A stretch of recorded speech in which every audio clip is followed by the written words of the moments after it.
I want to set out the central economic fault line in this election, the choice before the British people on the 4th of July.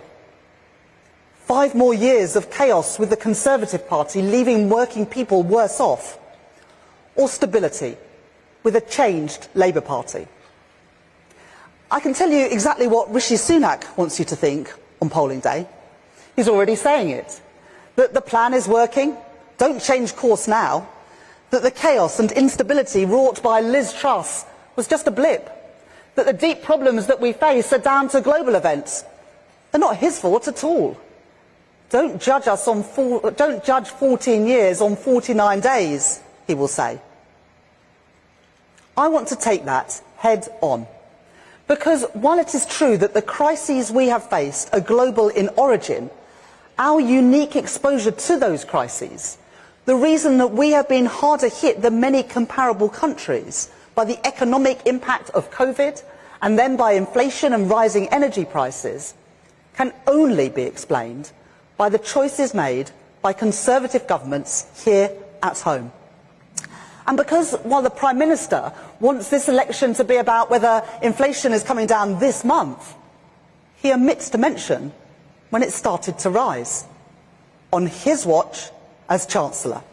Even before the Conservatives, in their clamour to cut taxes for those at the very top, sent interest rates and mortgage costs spiralling.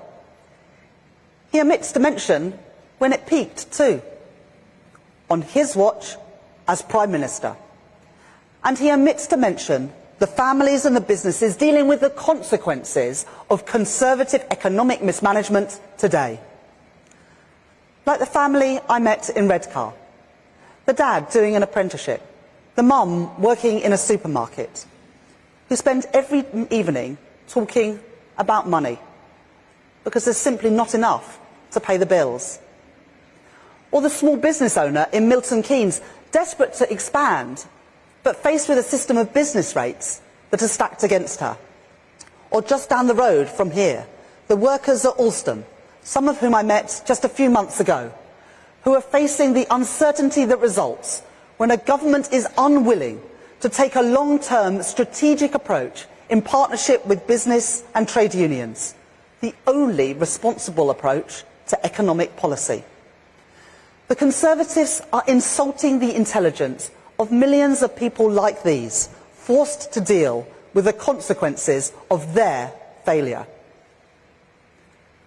But we won't let them get away with it, because the Conservatives do deserve to be judged on their record of those 14 years.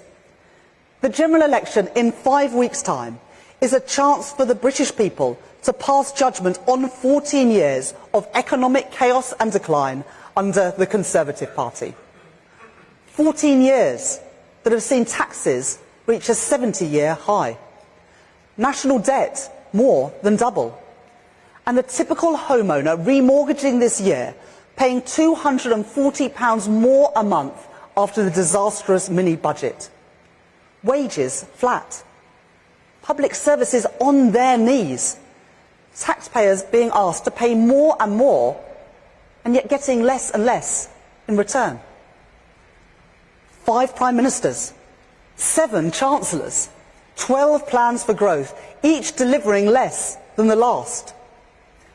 To put it in perspective, if our economy had have grown at the average rate of OECD countries these last 14 years, our economy today would be £150 billion larger, worth £5,000 for every household, and providing £55 billion more investment for our public services.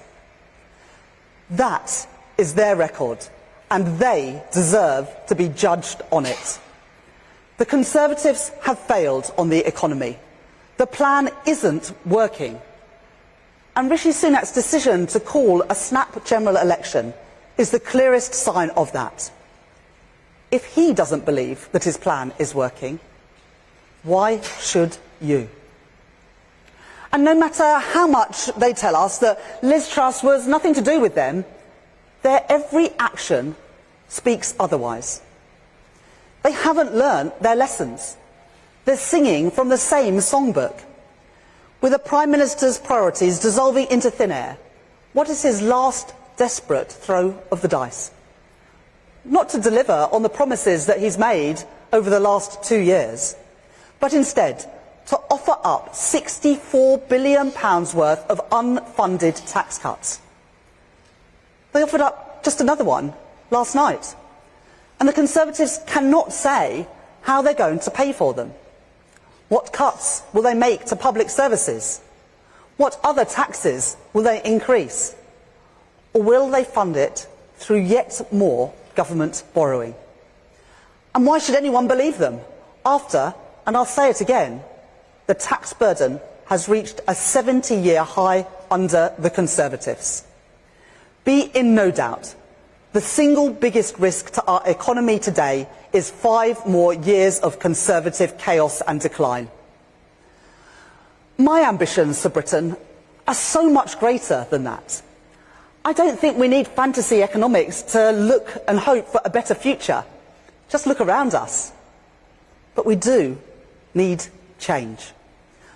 Under Keir's leadership, we have changed the Labour Party so that we might have the chance to change our country for the better.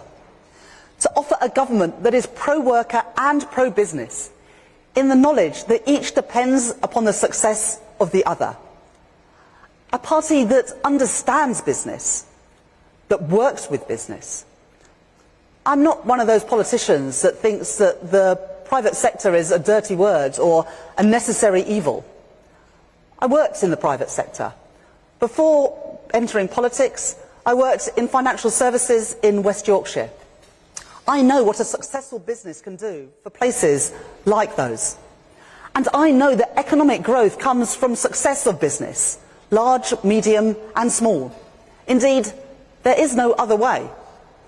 I'm not talking about the old trickle-down free market dogma of the past, but instead a new spirit of partnership between government and business, an approach fit for a more uncertain world. I know that there is no policy that I can announce, no plan that can be drawn up in Whitehall that cannot be improved through engagement with business. And our manifesto will bear the imprint of that engagement. I want to lead the most pro-growth, the most pro-business Treasury that our country has ever seen, with a laser focus on delivering for working people. Today, more than 120 senior business leaders have signed a letter expressing their support for a Labour government. Across the world of business, Labour is being recognised as the natural partner of business, the party of growth and the party of enterprise. A few years ago, you might not have expected to have heard these things from the Labour Party. Think how far we have come under Keir's leadership in 4 short years. If we can change this party to bring it back in the service of working people, if we can return it to the centre ground of politics, if we can bring business back to Labour, then I know that we can bring business back to Britain, to bring investment back to Britain, to bring growth back to Britain, to bring hope back to Britain.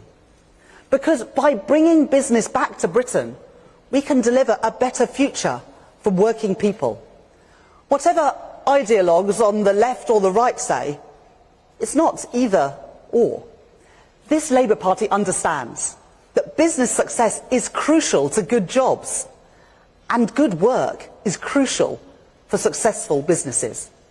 It is by bringing business back to Britain that we can create good jobs that pay a decent wage, bring in investment to build strong communities with thriving high streets, to put more money in people's pockets, and take pride in goods and services made here in Britain but exported around the world. Our plans for growth are built on partnership with business.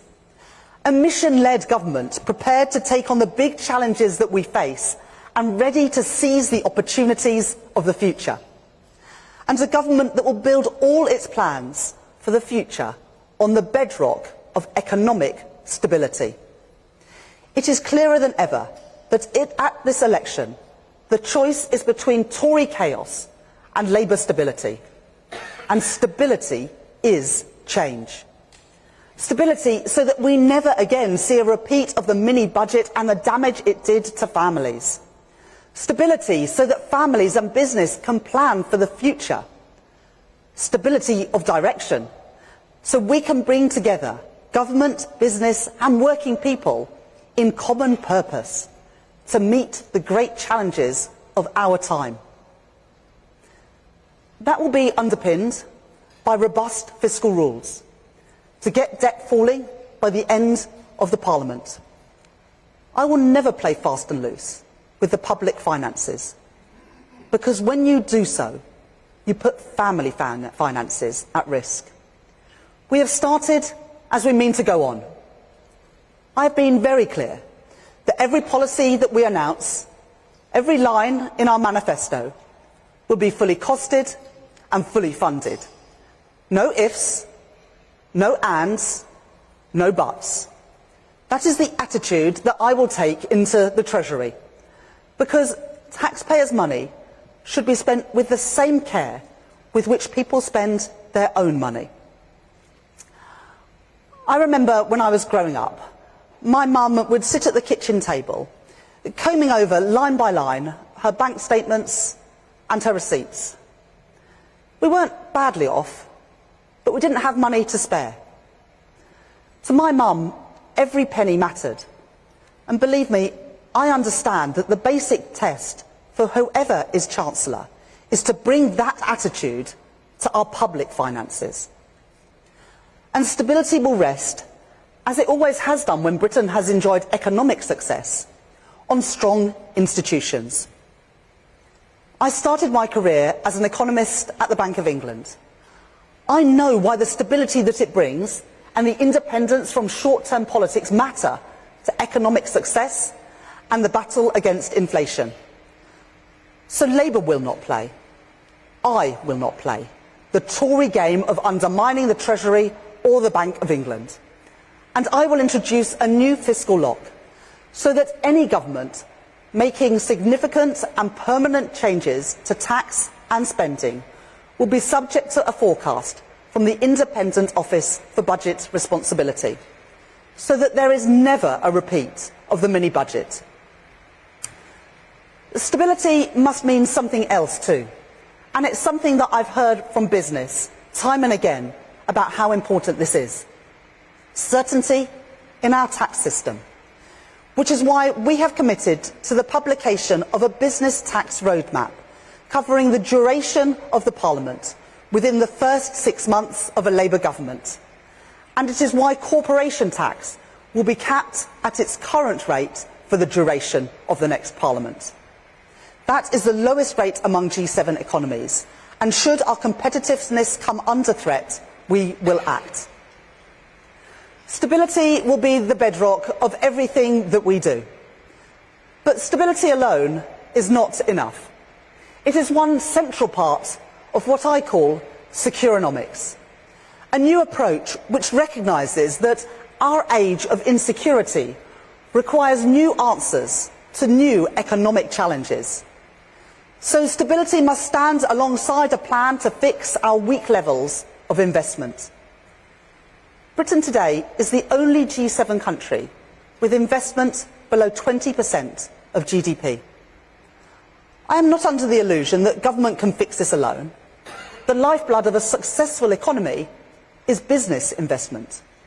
So investment will be delivered through a new partnership between government and business, embodied in a new industrial strategy and in a new national wealth fund, with government investing to crowd in tens of billions of pounds of private investment, to create the jobs of the future, drive down bills and achieve energy independence for Britain.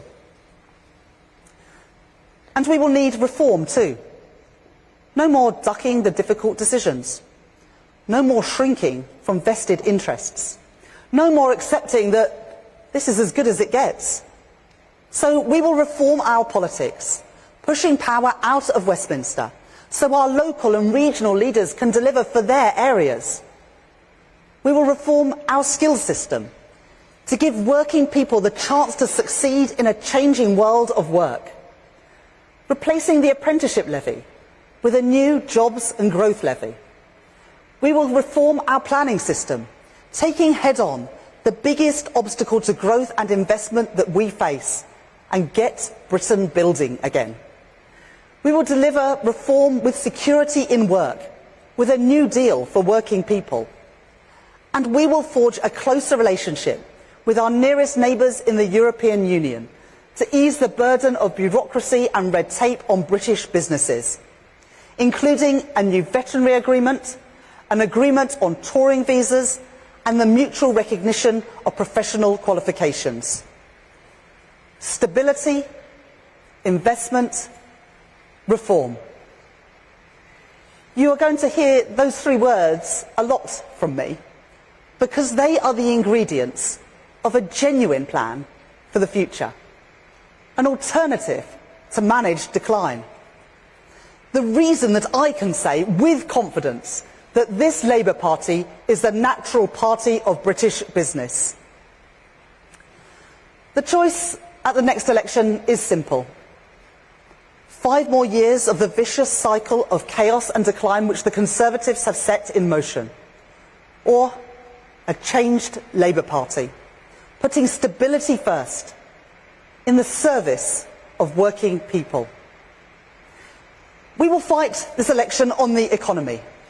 Every day we will expose the damage that the Conservatives have done, and the further damage that they threaten to do. And we will set out Labour's alternative. 5 missions for a decade of national renewal, and 6 first steps to point the way to a better Britain. Cutting NHS waiting times with 40,000 new appointments every single week. Launching a new border security command to smash the criminal gangs and to strengthen our borders. Setting up Great British Energy, a new publicly owned clean power company. Cracking down on antisocial behaviour, recruiting 6,500 new teachers. All fully costed, all fully funded. And all those ambitions built on the bedrock of economic stability, the foundation stones for a decade of national renewal.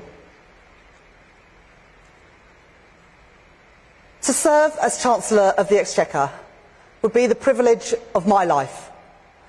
Not to luxuriate in status, not as a staging post in a career, but to serve. I know the responsibility that will come with that. I embrace it. I know that it will not be easy.